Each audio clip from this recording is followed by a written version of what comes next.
Hyvä yleisö, Jaajo Linnonmaa sairaalahoitoon joutuminen on pysäyttänyt koko Suomen viihdemaailman, sillä rakastettu radiojuontaja ja televisiokasvo tunnettu energisyydestään, huumoristaan ja loputtomasta elämänilostaan on nyt elämänsä vaikeimmassa tilanteessa. Hänen vaimonsa on nähty poistumassa Meilahden sairaalasta kyynelten keskellä ja kertonut median edustajille, että miehen terveydentila on huomattavasti huonompi kuin kukaan osasi kuvitella.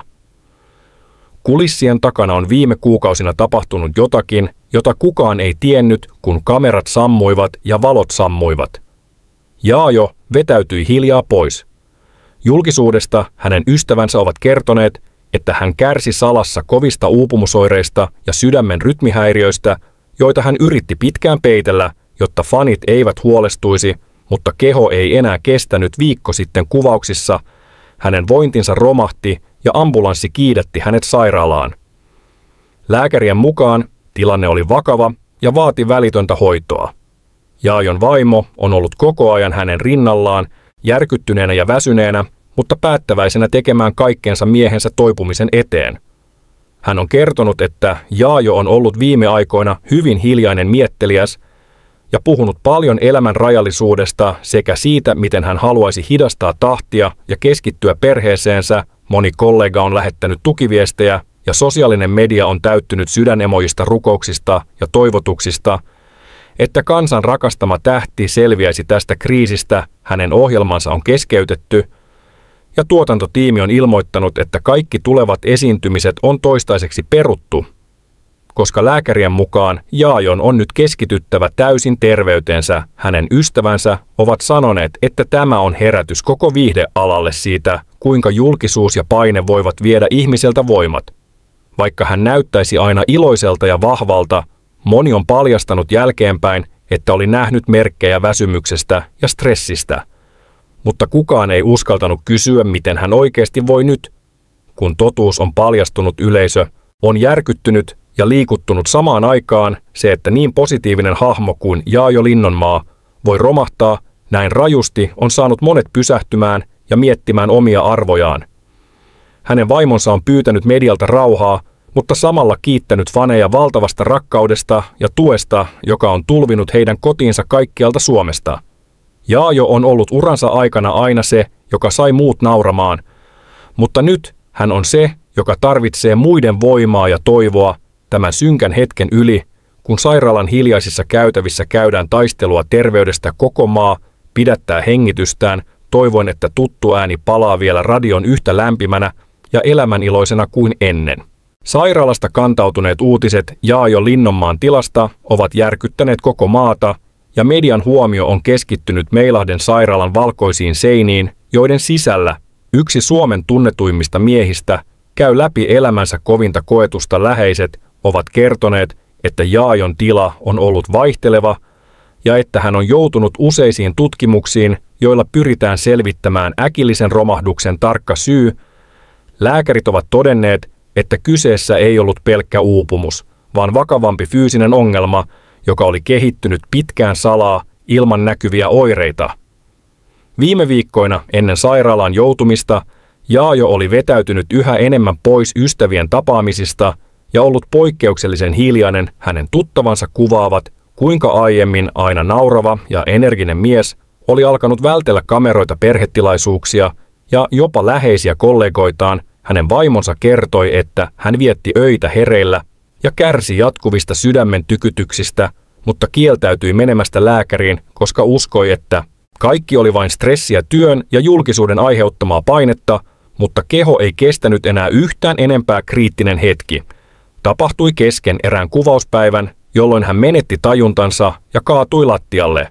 Saaden kuvausryhmän paniikkiin, ambulanssi saapui paikalle muutamassa minuutissa ja koko tilanne oli sekunneissa täysi kaos sairaalassa.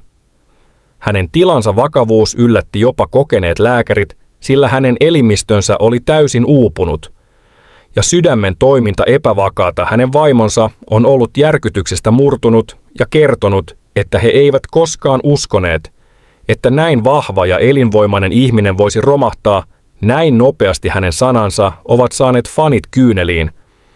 koska koko Suomi on tottunut näkemään Jaajon hymyilemässä kameralle ja levittämässä iloa kaikille. Nyt hän makaa sairaalavuoteessa hiljaa ja taistelee toipumisestaan hänen ystävänsä radioyhtiöstä. Ovat kertoneet, että viimeisen lähetyksen jälkeen hän vaikutti oudon väsyneeltä ja sanoi lauseen, joka nyt kuulostaa pelottavan. Ennakoivalta hän totesi olevansa valmis hiljentämään tahtia ja että joskus pitää pysähtyä ennen kuin elämä pysäyttää sinut. Nämä sanat saavat uuden merkityksen. Nyt kun hän kamppailee terveytensä puolesta, fanit ovat perustaneet sosiaalisen median kampanjoita ja jopa järjestäneet kynttilätilaisuuksia hänen tukemisekseen kaduilla. On nähty ihmisiä pitämässä hänen kuvallisia julisteita, joissa lukee "Palaa pian Jaajo". Ja monet tunnetut julkisuuden henkilöt ovat julkaisseet sydäntä särkeviä viestejä, joissa he kertovat, miten suuri merkitys Jaajolla on ollut heidän elämäänsä hänen huumorinsa. Ja läsnäolonsa on ollut monille voiman lähde. Nyt hän tarvitsee sen saman voiman takaisin ihmisiltä, jotka ovat nauraneet hänen vitseilleen ja katsoneet hänen ohjelmiaan ilta toisensa jälkeen kulissien takana. Perhe tekee kaikkensa pitääkseen toivon elossa. Hänen lapsensa eivät ymmärrä täysin, mitä tapahtuu, mutta ovat kirjoittaneet isälleen kirjeitä, joissa he kertovat odottavansa häntä kotiin ja haluavansa vielä yhdessä kesälomamatkan, jonka he olivat suunnitelleet. Ennen tämän dramaattisen käänteen tapahtumista hänen vaimonsa on yrittänyt pysyä vahvana median painostuksen keskellä, mutta on myöntänyt, että jokainen päivä on ollut uusi taistelu pelon ja epävarmuuden kanssa. Lääkärit ovat kertoneet, että seuraavat päivät ratkaisevat kaiken ja että hänen paranemisensa riippuu täysin siitä, miten elimistö reagoi. Hoitoihin sairaalan henkilökunta on kuvannut hänen tahtoaan elää poikkeuksellisen vahvaksi, vaikka hänen kehonsa on uupunut. Hänen mielensä on edelleen täynnä halua nousta takaisin lavalle, takaisin elämään, jonka hän rakasti ja jonka hän jakoi koko kansan kanssa. Hänen ystävänsä kertovat, että Jaajo on aina ollut se, joka antoi enemmän kuin otti, ja että juuri siksi tämä tilanne tuntuu niin epäoikeudenmukaiselta. Hän on ollut tukemassa lukemattomia hyväntekeväisyyskampanjoita ja auttanut nuoria uransa alkuvaiheessa. Nyt nuo samat ihmiset ovat yhdistäneet voimansa ja keräävät varoja hänen kuntoutukseensa. Fanit puhuvat hänestä kuin perheenjäsenestä, ja monet sanovat, ettei heidän aamunsa tunnu samalta ilman hänen ääntään. Radiossa tämä koko tilanne on saanut koko maan tuntemaan yhteyttä ja haavoittuvuutta, tavalla jota harvoin nähdään viihdemaailmassa. Sillä se muistuttaa, että myös ne, jotka saavat meidät nauramaan, voivat itse joutua elämänsä synkimpään hetkeen.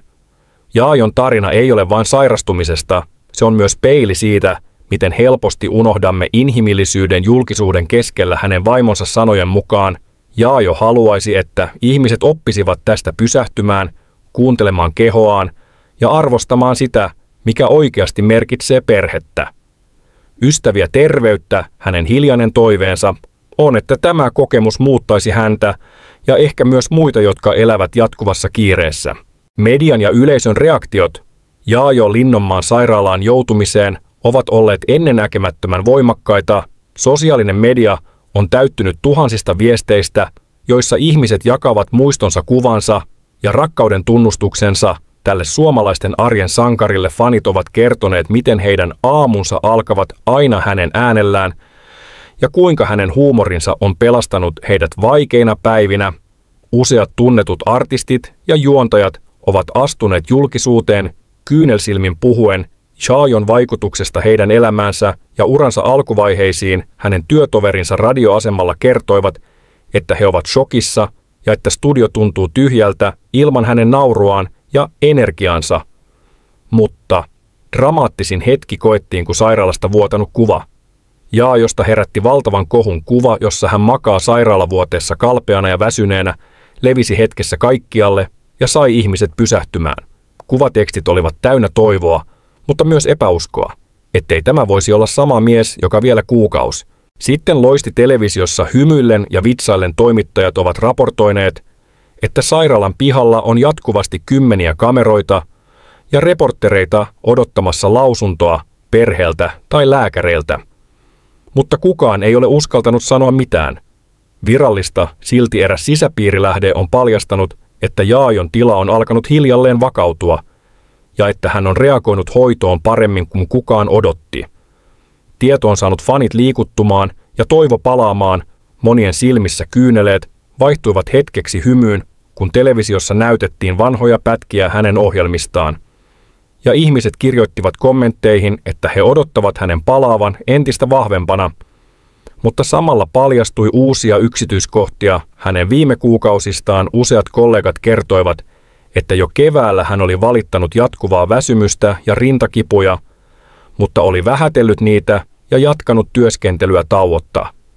Nyt nuo sanat saavat uuden merkityksen, kun totuus on tullut julki ja kaikki näkevät, miten lähellä tragedia todella oli. Erässä talkshowssa esitettiin videopätkä, jossa Jaajo kesken lähetyksen pyyhkäisi hikeä otsaltaan. Jaajo Linnonmaan tarina koskettaa koko Suomea, sillä hän on ollut valo miljoonille ihmisille, mies, joka sai kansan nauramaan, uskomaan ja pysähtymään elämän kauneuden äärelle. Nyt kun hän taistelee oman terveytensä puolesta. Meidän tehtävämme on seistä hänen rinnallaan, lähettää voimaa ja rakkautta ja muistuttaa, että mikään valo ei sammu, jos sitä vaalitaan yhdessä. Jokainen viesti, jokainen rukous, jokainen ajatus tekee eron. Tämä on hetki, jolloin voimme näyttää, mitä tarkoittaa yhteisö ja välittäminen. Jaajo on enemmän kuin juontaja.